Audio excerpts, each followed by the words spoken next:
ॐ सदाशिवसमारम्भां शङ्कराचार्यमध्यमाम् अस्मदाचार्यपर्यन्तां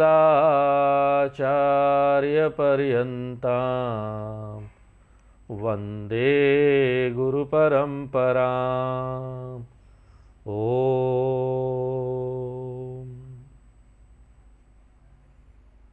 तो भगवान हमसे यहाँ पर एक महत्वपूर्ण अभ्यास करा रहे हैं, एक साधना जो मध्यम स्तर की साधना है। एक रूप ईश्वर की भक्ति से हम जब आगे बढ़ते हैं, बहुत दिन तक उसमें रहते हैं, तो फिर हमको मध्यम स्तर की साधना में आना चाहिए। अनेक रूप ईश्वर की भक्ति, अनेक रूप ईश्वर की भक्ति यानी यहाँ पर पूरे संसार को ईश्वर के रूप में देखना।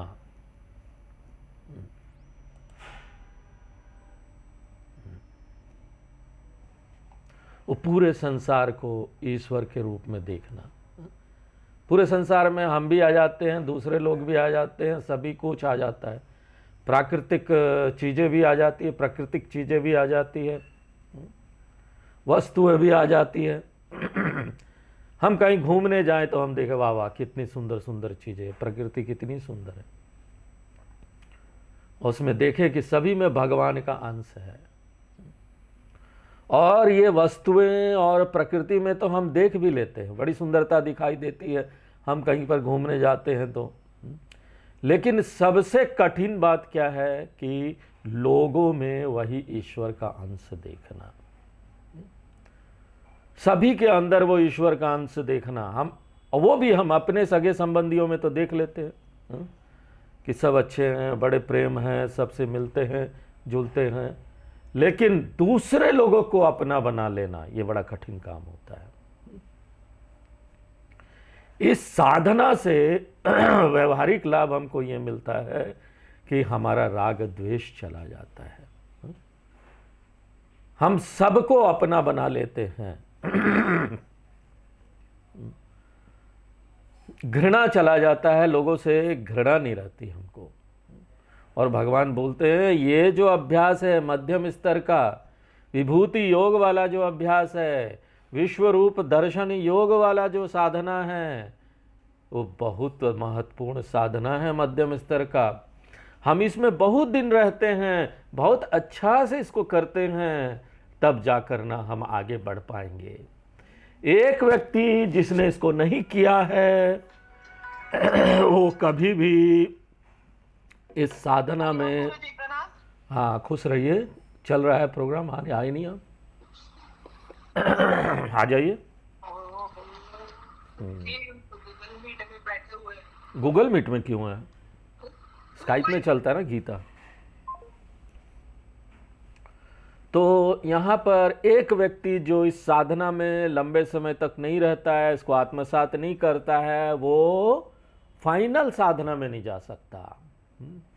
अरूप ईश्वर का साधना जो फाइनल साधना है, भगवान का कोई रूप नहीं है, अरूप है, वो तो अभिव्यक्त हो जाते हैं यहाँ पर। तो हमने देखा कि भगवान हमको यहाँ पर विभूति बता रहे हैं, अपनी अभ्यास करा रहे हैं हमसे। तो उन्होंने पहले हमको बताया कि ये जो आंतरिक दुनिया वाले जो सारे विचार है ना, वो देखो मैं हूँ ये सारा। और उसके बाद हमको बताया कि ये बाहर की दुनिया की जो चीजें हैं ना, वो भी मैं हूँ। आंतर प्रपंच, बाह्य प्रपंच। 5वें श्लोक में बताया आंतर प्रपंच, ज्ञान अज्ञान, जो भी चीजें मन में विचार आती है वो सब ईश्वर है। हमारे अंदर जो अच्छे अच्छे गुण है ना, वो भी सारे ईश्वर है। और यहां पर हमको पिछले 6ठे श्लोक में बताया कि यहाँ पर दुनिया जब बनी तो सबसे पहले यहाँ पर 4 कुमारों को बनाया, सप्तऋषियों को बनाया, 14 मनु को बनाया और उसके बाद जाकर यहाँ पर ना सारा संसार बन गया। सारा संसार भगवान से ही बना है। यहां कुछ भी घृणा करने लायक नहीं है, डिसलाइक नहीं कर सकते। लाइक डिसलाइक जैसी चीजें नहीं है। आप दुनिया को डिवाइड कर दोगे, ये देखो ये डिसलाइक है, ये लाइक है। अगर हम ऐसा लाइक डिसलाइक कर रहे हैं तो हमको ये बात समझना देना चाहिए कि अभी तक हम भगवान के भक्त नहीं हुए हैं, कि क्योंकि भगवान के उसी अंश को तो हम डिसलाइक कर रहे हैं, अच्छा नहीं बोलते हैं, हम उसके साथ नहीं मिल सकते। लोगों के साथ रहना सबसे कठिन काम है।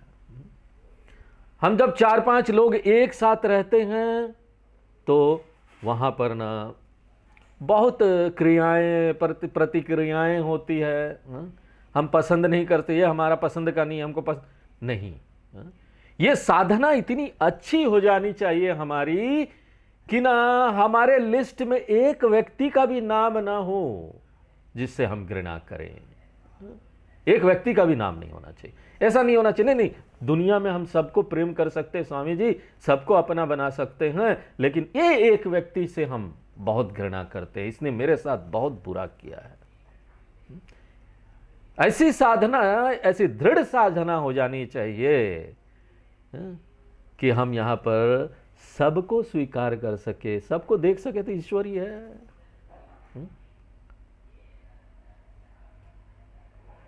किसको दूसरा बोले? वो भगवान बोलते हैं ऐसा कोई जान लेता है। क्या जान लेता है? पूरी तरह से मुझे जान लेता है, आधा अधूरा नहीं, तत्वतः मुझे जान लेता है। 7वें श्लोक में बोलते हैं विभूतिम और योग, ये दो चीज। भगवान पहले बता, भगवान जो है ना ये पूरे संसार का कारण है, और भगवान में ऐसी संभावित शक्ति है कि वो ना अभिव्यक्त हो जाए यहां पर पूरी वस्तु के रूप में, पूरी दुनिया के रूप में। जिस तरह से वृक्ष होता है ना, जिस तरह से एक बीज होता है ना, बीज के अंदर ये संभावित शक्ति है ना कि वो अभिव्यक्त हो जाए वृक्ष के रूप में, उसी तरह भगवान में ये पोटेंशियल है, उसके अंदर ये असंभावित शक्ति है कि वो ना पूरी दुनिया के रूप में अभिव्यक्त हो जाए। ये जो शक्ति है अभिव्यक्ति की, ये जो शक्ति है, इसको भगवान बोलते हैं योग, योग शक्ति या फिर माया शक्ति बोल लीजिए। तो भगवान के पास माया है। माया की परिभाषा क्या है? वो संभावित शक्ति जो भगवान के पास है वो माया है। कोई भी संभावित शक्ति ना डोरमेंट रूप में होती है, यानी सुसुप्ति अवस्था में होती है, अभी सक्रिय नहीं हुई है, इसलिए वो दिखाई नहीं देगी। मक्खन दूध के अंदर हमने आपको बताया था, वो दिखाई देती है जब दूध होता है तो, वो संभावित है, लेकिन हमको पता है उसके अंदर है। लेकिन आप मक्खन देख नहीं सकते जब तक कि उसके अंदर से वो निकाले नहीं। इसलिए कोई भी शक्ति है ना इनविजिबल होती, दिखाई नहीं देती, आप उसका अनुमान लगा सकते हो। और इसको यहां पर इस श्लोक में 7वें में क्या बताया? ये ईश्वर का योग है। आप इसको पोटेंशियल एनर्जी बोल सकते हैं, यानी सुषुप्ति ऊर्जा जो अभी सक्रिय नहीं हुई है, सुषुप्ति रूप में है, बाद में जब सक्रिय हो जाती, अभिव्यक्त हो जाती, दुनिया के रूप में दिखने लगती, इसको बोलते प्रत्यक्ष में, प्रत्यक्ष मेरे सामने। ये जो बीज था, जो संभावित शक्ति थी उसके अंदर, वो काइनेटिक बन गई, यानी सक्रिय ऊर्जा बन गई। काइनेटिक एनर्जी बोलते हैं साइंस में, potential energy, kinetic energy. Potential energy जो छुपी हुई है, काइनेटिक एनर्जी जो एक्टिवेटेड हो गई है। एक बीज में एक पोटेंशियल ऊर्जा होती है, वो आप देख नहीं सकते, लेकिन जब वृक्ष हो जाती है तो वही योग क्या बनता है? दिखाई देने वाला बनता है, विभूति बन जाता है। वो जो अनमैनिफेस्ट शक्ति थी, वो जो योग थी, वो मैनिफेस्ट हो जाती है, अभिव्यक्त हो जाती है। और जब ये अभिव्यक्त होती है, दिखने लगती है, तो हम इसको बोलते विभूति। तो योग और विभूति, तो भगवान क्या बोलना चाह रहे हैं कि विभूतिम योगम च, ये दोनों को जो जान लेता है तत्वतः, मेरे पोटेंशियल और काइनेटिक एनर्जी को, अव्यक्त और व्यक्त महिमा को, कि किस तरह से मैं अव्यक्त रूप में भी हूं और व्यक्त में आ जाता हूं, यह व्यक्ति, मान लो एक व्यक्ति इस महानता को जान लेता है, हाँ? और महानता क्या है? योग की महानता। इसको कारण शक्ति भी बोल सकते हैं, कारण है पूरी दुनिया का बनने का। और विभूति क्या हुआ? कार्यम, बनने के बाद वो कार्य हो गया। योग कारण है, विभूति कार्य है। योग निर्विकल्पम है, विभूति सविकल्पम है। योग अव्यक्त है, विभूति व्यक्त है। योग का अनुमान लगा सकते हैं, विभूति प्रत्यक्ष है। यह वेति, मान लो एक भक्त इसको जान लेता है, तत्वतः पूरे अच्छे तरीके से जान लेता है, अभ्यास कर लेता, आत्मसात कर लेता पूरी तरीके से। मान लो एक जो भक्त है, जो ये विद्यार्थी है शास्त्रों का, वो इस महानता को पहचान लेता है, तो उसके लिए क्या उसका लाभ क्या होगा? उसके लिए ये लाभ हो जाएगा कि भगवान कहीं वैकुंठ में नहीं बैठे हैं, उनको कहीं यात्रा नहीं करना पड़ेगा ईश्वर दर्शन के लिए। उसके लिए तो भगवान सब जगह है, हाँ? उसके लिए भगवान कहाँ है? अगर कोई पूछे भगवान कहाँ है, हाँ? तो आपको ना उससे दूसरा प्रश्न, काउंटर क्वेश्चन पूछना चाहिए, हाँ? आपको पूछना चाहिए भगवान कहाँ नहीं है। इसलिए एक नास्तिक व्यक्ति था ना, उसने लिखा भगवान कहीं नहीं है, हाँ? एक नास्तिक व्यक्ति जो भक्त नहीं है। एक आस्तिक व्यक्ति आता है जो भगवान का भक्त है, वो ही को हा कर देता है, तो भगवान कहीं नहीं है क्या बन जाता है? भगवान कहां नहीं है। कहीं से कहां नहीं है हो गया।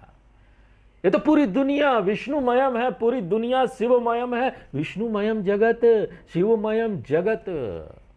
और यही जो दर्शन है ना, जब हमको प्राप्त होता है, हमारे लिए भगवान दूर नहीं होते हैं, हाँ? यही विराट ईश्वर का दर्शन है, यही विश्व रूप ईश्वर का दर्शन है, यही अनेक रूप ईश्वर का दर्शन है।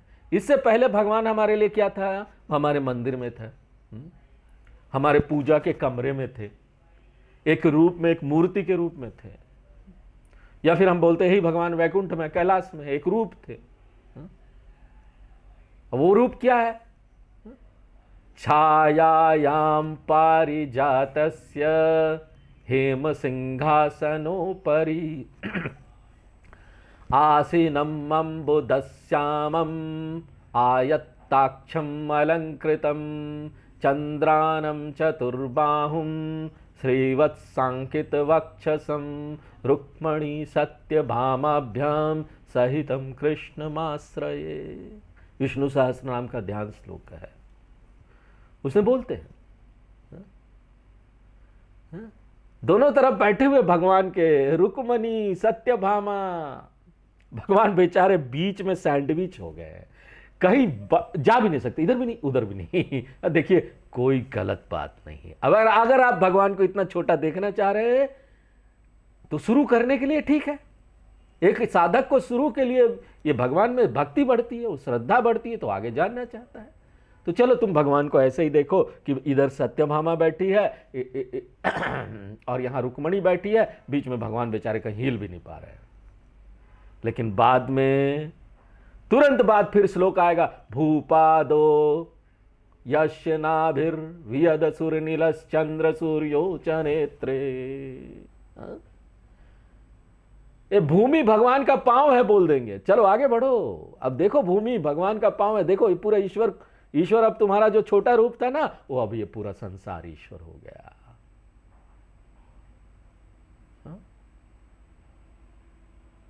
आगे क्या आगे क्या आगे क्या? बच्चे पूछते हैं, बच्चों को कुछ बताइए ना, वो पूछेंगे आगे क्या? जिज्ञासा बढ़ती है। तो कृष्ण भगवान बोलते हैं, सह जो ये बात समझ लेता है कि भगवान ही ये दुनिया है, योगे न युज्यते। देखो ये कितने योग शब्द का गीता में कितना अलग अलग अर्थ है हर जगह। यही एक श्लोक में योग का 2 अर्थ हो गया। ये तो योग हो गया, एक पहला लाइन में तो माया शक्ति, उसके बाद योगे न जो हो गया वो हो गया ज्ञान में, ज्ञान माया शक्ति ज्ञान, अलग अलग अर्थ हो गया। और ये जो साधना है ना, अभी बीच की साधना है, अभी हम बीच के स्तर में पहुंचे, फाइनल स्तर में नहीं पहुंचे, मिडिल लेवल है ये तो। फाइनल स्तर क्या है?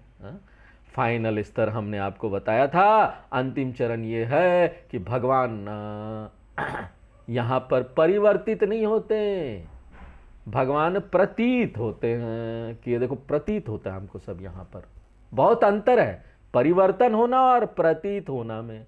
ऐसा लगता है कि भगवान परिवर्तन हो गए हैं, और जो मूल भगवान है ना, उसका कोई रूप नहीं है,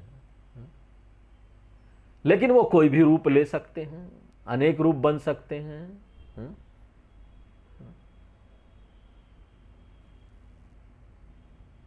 अरूप ईश्वर तक हमको पहुंचना है। तो योगः यानी वो ज्ञान, अरूप ईश्वर का ज्ञान, वो निर्गुण ईश्वर के ज्ञान में चला जाएगा ऐसा व्यक्ति, जो तीसरा और अंतिम स्तर है। परिणामी उपादान कारण से विवर्त उपादान कारण में जाएगा।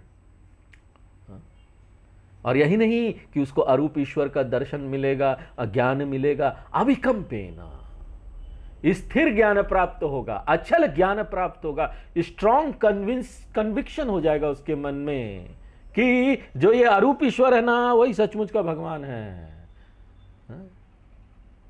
और ये अरूप ईश्वर कोई भी रूप ले सकता है, निर्भर करता है कि एक भक्त क्या प्रार्थना कर रहा है। हमने देखा था ना ये श्लोक, यो यो याम याम तनुम भक्त, कोई भी रूप मैं ले लेता हूं, जो रूप में भक्त बोलता है मुझे दर्शन चाहिए, वो रूप में आ जाता हूं, भगवान वो रूप ले लेते हैं। लेकिन सचमुच में बोले तो भगवान क्या है? अरूप है। और ये जो अरूप ईश्वर का दृढ़ ज्ञान, अविकंप बोल रहे हैं उसको, अविकंपेन, बिना हिले डुले, एकदम दृढ़ ज्ञान, अचल स्थिर, अनशेकन नॉलेज, कन्विक्शन हो गया मेरे मन में। इसका ये अर्थ नहीं है कि हमने अरूप ईश्वर देख लिया, हम समझ गया कि सचमुच का ईश्वर अरूप ईश्वर है, तो हम एक रूप वाले ईश्वर जो भगवान को देखते हैं, गणेश भगवान, शिव भगवान, उसको रिजेक्ट कर देंगे, ये अर्थ नहीं। अनेक रूप वाला ईश्वर का जो दर्शन कर लेता है, जिसको ज्ञान हो जाता है, उसके लिए तीनों ही चीज उसके अंदर मिल जाते हैं उसको। उसके लिए जीवन में अब 3 चैनल हो जाता है। पहले सिर्फ एक चैनल था, एक रूप में देखते थे ना, मेरा कृष्ण भगवान है।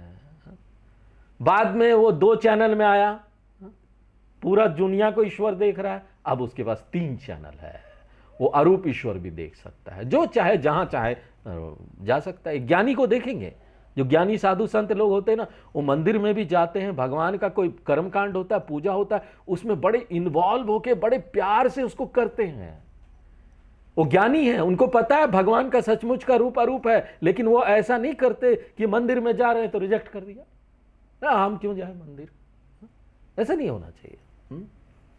और वो जब घूमने जाते हैं, कहीं सुंदर दृश्य देखते हैं, नदी नाले पशु पंछियां, सूर्य उग रहा है, सूर्य डूब रहा है, तो बड़े इन्वॉल्व होके उसको देखते हैं, बड़ी सुंदरता उनको जो दिखाई देती है ना, वो क्या बात है, बड़ी इन्वॉल्व होके देखते हैं। वो नेचर को भी एंजॉय करते, वाह नेचर को एंजॉय करो ना, क्या दिक्कत है। पूजा में भी बैठ सकते हैं हम, नेचर को भी एंजॉय कर सकते हैं। और जब कुछ नहीं उपलब्ध हो तो अपने घर के चेयर में बैठे बैठे हम उस अरूप ईश्वर का भी आंख बंद करके या खुले रखकर दर्शन कर लेते, एक रूप ईश्वर। और ये सारी बातें ना, शंकराचार्य जी का ग्रंथ आप पढ़ेंगे ना, सब जगह ये सारी बातें आती है, ये सारी बातें सब जगह आती है। सारूप्यम तव पूजने शिव महादेवेति संकीर्तने, सामीप्यम शिव भक्ति धुर्यज नता सांगत्य संभाषणे, सालोक्यम च चराचरात्मक तनु ध्याने भवानी पते, सायुज्यम मम सिद्धमत्र भवती स्वामिन् कृतार्थस्म्यहम्।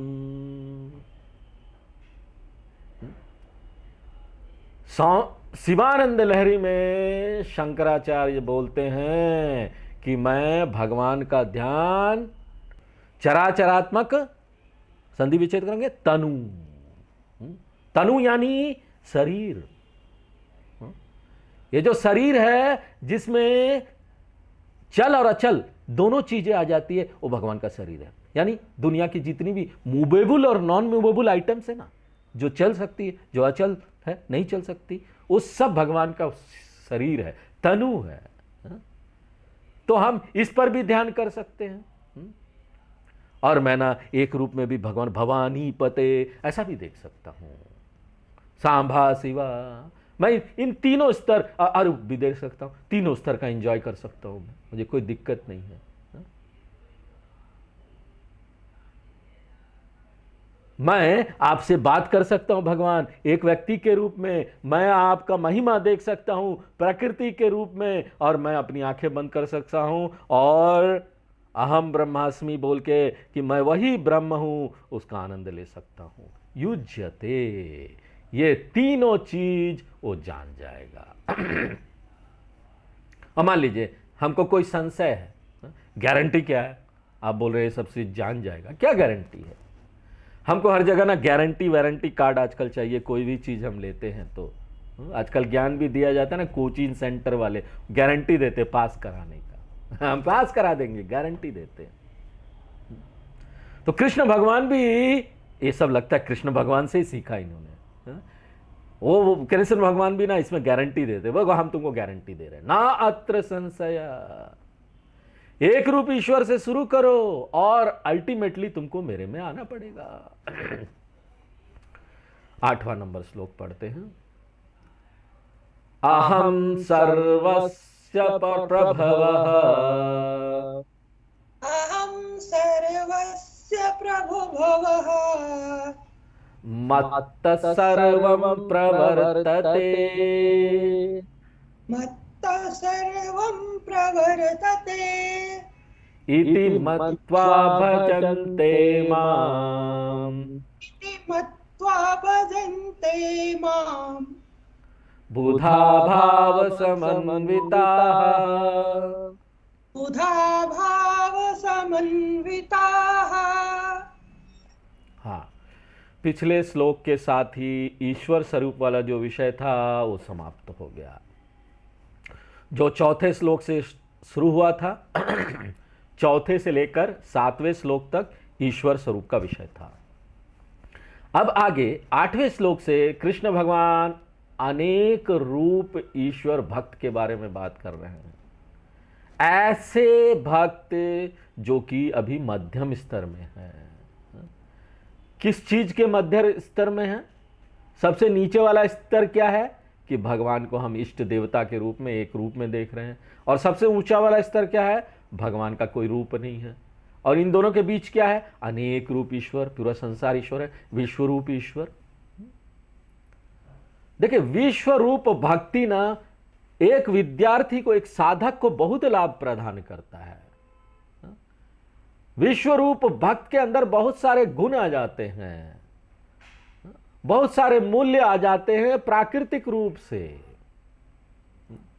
जब यहां पर विश्व रूप ईश्वर हमारे पास होता है तो उसका सबसे महान लाभ है कि हमारा जो राग द्वेष है ना, लाइक डिसलाइक, वो कमजोर होता जाएगा। हम इसको पसंद करते हैं, उसको नहीं करते हैं, उससे किसके साथ नहीं रह सकते, इसके साथ रह सकते हैं। दुनिया को हमने इसमें विभाजित कर देते हैं कि ये देखो, ये प्रतिकूल है, ये अनुकूल है, ये अच्छा है, ये खराब है। क्यों? क्योंकि हम इस दुनिया को अपनी निजी दृष्टि से देखते हैं। एक बार हम ये जान लेंगे, इन शास्त्रों की दृष्टि से हम दुनिया को देखेंगे कि पूरी जो सृष्टि है ना, वही भगवान का अभिव्यक्ति है, तो हम कैसे किसी को नहीं पसंद कर सकते हैं? हा? हम कैसे बोल सकते नहीं नहीं, ये जो भाग है ना भगवान का, ये अच्छा नहीं है, भगवान का पांव अच्छा नहीं, भूपादौ, भूमि अच्छी नहीं है।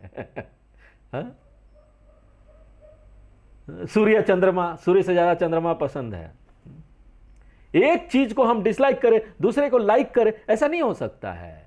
यहां पर हर चीज दिव्य है, पूरी सृष्टि दिव्य है, इसलिए पूरी सृष्टि का हम वेलकम करते हैं, सबका स्वागत है। हम कहीं प्रतिरोध नहीं करते अपने अनुभव में। हमको कोई बात ऐसी समझ आती है, बड़ी द्वंद होता है मन में, वो द्वंद खत्म हो जाता है। हम तो प्रतिरोध ही नहीं करते जीवन में। हमारे जितने भी टेंशन और स्ट्रेस होते हैं ना जीवन में, वो किस लिए होते हैं? क्योंकि मानसिक रूप से हम उसका प्रतिरोध करते हैं। हम यहां पर तैयार हैं कुछ एक जीवन के अनुभव को स्वीकार करने के लिए, लेकिन हम यहां पर कुछ एक जीवन के जो अनुभव हैं उसको स्वीकार नहीं करते हैं। और वही नहीं, हम ना कल्पना भी नहीं कर सकते ऐसे अनुभवों की। कल्पना मात्र से हमारे मन में स्ट्रेस होने लगता है, तनाव होने लगता है। जैसे कि बच्चों को होता है ना कल्पना, मैं फेल हो गया तो क्या होगा, मुझे नौकरी नहीं मिली तो क्या होगा, बच्चे का मेरा एडमिशन नहीं हुआ तो क्या होगा। ये जो कल्पना वाली चीजें है ना, इसको भी हम स्वीकार नहीं कर सकते। कितना तनाव है, बहुत सारा तनाव होता है मन में। तो भगवान बोलते विराट भक्त जो है उसके लिए यहां कुछ भी चीज अस्वीकार या अस्वागत योग नहीं है, सब कुछ का स्वागत है। क्यों? क्योंकि वो यही देखता है ना, यहां सभी अनुभव भगवान से आ रहे हैं, उसका स्रोत भगवान से है। इसलिए भगवान बोलते हैं अहम सर्वस्य प्रभवः। तो ये विराट भक्त के लिए भगवान ही स्रोत है सब कुछ का। यहां हम भोग कर रहे हैं, यहां हमको पीड़ा प्राप्त हो रहा है, यहां हम किसी से मिल रहे हैं, हम यहां किसी से बिछड़ रहे हैं, यहां जन्म हो रहा है, यहां किसी की मृत्यु हो रही है, यहां पर हमारा स्वास्थ्य अच्छा है, कभी हमारा अंदर बीमारी चल रही है, कभी सफल हो गए, कभी असफल हो गए। सबका स्रोत एक ही है और वो अहम यानी विश्वरूप ईश्वर। इसलिए सर्वम मत्तः प्रवर्तते, सब चीज मेरे से निकल गई। इसलिए सब कुछ क्या है यहां पर, ईश्वर का प्रसाद है ना। कर्मयोग याद कीजिए, कर्मयोग में भावना क्या होनी चाहिए? कोई भी काम करते हुए अगर कोई भी फल आपको मिले, अच्छा मिले खराब मिले, सफल हो असफल हो, सबको ईश्वर से प्रसाद आया ऐसा समझ के स्वीकार कर लो। तो एक जो विश्वरूप दर्शन वाला जो भक्त है ना, वही आदर्श कर्म योगी बन सकता है, क्योंकि वो सब चीज का स्वागत कर लेता है, क्योंकि सब ईश्वर है, प्रसाद समझ के स्वीकार कर लेता है। यही एक शर्त है ना कर्मयोगी बनने का। मूल शर्त क्या है? हम तैयार होने चाहिए ईश्वर प्रसाद के रूप में यहां पर सब कुछ को स्वीकार होने करने के लिए। जिस तरह से हम मंदिर में जाते हैं ना, हमको पता नहीं किस तरह का प्रसाद आने वाला है। किसी मंदिर में जाएंगे, बड़ा सुंदर लड्डू मिल जाएगा, कभी कलाकंद मिल जाएगा, कभी किशमिश मिल जाएगा, कभी काजू मिल जाएगा, वो चीज है। लेकिन कभी कभी उसके अंदर थोड़ी मिट्टी भी हो सकती है। छोटे मोटे मंदिर में जाएंगे, वहां पर प्रसाद के साथ मिट्टी आ गया, कभी सिर्फ पत्ता आ गया प्रसाद में, कभी आपको सिर्फ जल मिल गया प्रसाद में, कभी खीर मिल जाएगा, लेकिन वो खीर में भी बहुत सारे कंकड़ होंगे, किचकिच करेगा। हाँ? आपका भावना कैसा होता है, कैसा होना चाहिए? वो होता भी, हम बिना जाने भी ये करते हैं। कभी भी प्रसाद में कुछ भी आता ना, हम उसको नहीं बोलते हैं, हम तो सिर माथे पर लगा लेते हैं कि ये प्रसाद भावना है। इसलिए मत्तः सर्वम प्रवर्तते इति मत्वा, ये जो प्रसाद बुद्धि है, माम भजन्ते, ये विश्वरूप भक्त जो है इस मेरा पूजा करता है ऐसे। और ये किस तरह के भक्त है? वो बुधा है, जानकार भक्त है, उसको जानकारी है। किस तरह का जानकारी है? उसको जानकारी है कि ना ये जो भगवान है ना, वो निमित्त और उपादान कारण इस संसार का दोनों है। इसलिए उसको यहां बुधा बोला जा रहा है। यहां बुधा का अर्थ जान लेना है। अब जानने का अर्थ यहां निर्गुण ईश्वर का ज्ञान उसको अभी है ही नहीं, अभी वो मध्यम स्तर में है। यहां बुधा का अर्थ निर्गुण ईश्वर ज्ञान नहीं है, वो विराट ईश्वर का ज्ञान रखता है। संसार ईश्वर है, ये बात वो जानता है। और इस भावना के कारण क्या होता है? भाव समान्वितः, उसका मन हमेशा भक्ति में रहता है। अब जब हर जगह हम भगवान को देख रहे होंगे, हर काम में देख रहे होंगे, हर चीज में देख रहे होंगे, तो भक्ति कब जाएगी? हाँ? अब भक्ति ये तो रह नहीं गई कि सुबह आधा घंटा पूजा कर लिया, शाम को कर लिया तो भक्ति है। दिन भर भक्ति चलो, आप दिन भर का भक्त हो गए, 24 घंटे का भक्त है आप। और ऐसे भक्त के लिए ना ये जो बड़े बड़े होटलों में स्ट्रेस मैनेजमेंट कोर्स होता है ना, उसकी जरूरत नहीं है। ये बड़े बड़े कंपनी वाले करते, लाखों रुपया रखते हैं उसका फीस, 6 दिन का stress management course, 5 star hotel में अच्छा खाना खिलाएंगे, सब खिलाएंगे, उसकी जरूरत नहीं है। सबसे महान स्ट्रेस मैनेजमेंट कोर्स क्या है जो आपको तनाव को कम कर देगी? ये ज्ञान है। ये ज्ञान है कि मैं यहां पर आशा करूं अच्छे का और तैयार रहूं कि कोई खराब भी हो जाए तो मैं उसको स्वीकार करने के लिए तैयार हूं। अंग्रेजी में यह कहावत है, I hope for the best but I prepared for the worst also. और प्रिपरेशन क्या है? क्या हमको तैयारी करनी है? आगते स्वागतम कुर्यात गच्छन्तम न निवार्यते। ये संस्कृत में, अगर सीधे सीधे भाषा में बोलेंगे तो क्या है? आ गए तो वेलकम, चले गए तो भीड़ कम। ऐसा जीवन हो जाता है। दोनों महत्वपूर्ण है। कोई आता है उसका स्वागत कीजिए, कोई जाता है तो वेल गो कीजिए। वेलकम, वेल गो, अच्छा से जाना। हाँ, भगवान तुम्हारा ख्याल रखे, अच्छा से जाओ। और जाता भी है तो हम उसका अच्छा से जाओ बोलते हैं उसको। हाँ?